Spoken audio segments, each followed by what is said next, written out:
মধ্যপ্রাচ্যের চলমান সংঘাতে নতুন করে উত্তেজনা তৈরি হয়েছে। ইসরায়েলি সামরিক বাহিনীর দাবি, তাদের একটি অভিযানের সময় ইরানের ভেতর থেকে যুদ্ধবিমান লক্ষ্য করে ভূমি থেকে আকাশে নিক্ষেপণযোগ্য ক্ষেপণাস্ত্র ছোড়া হয়েছে। একই সঙ্গে ইসরায়েল জানিয়েছে, ইরান থেকে নতুন করে ক্ষেপণাস্ত্র ছোড়া হয়েছে তাদের ভূখণ্ড লক্ষ্য করে, যা প্রতিহত করতে সক্রিয় রয়েছে আকাশ প্রতিরক্ষা ব্যবস্থা।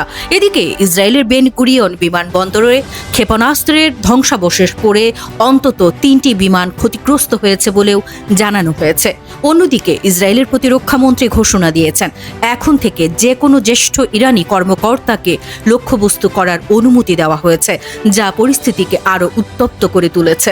বিশ্লেষকদের মতে পাল্টাপাল্টি হামলা ও কঠোর অবস্থানের কারণে এই সংঘাত দ্রুত আরও বিস্তৃত হওয়ার ঝুঁকি তৈরি হচ্ছে।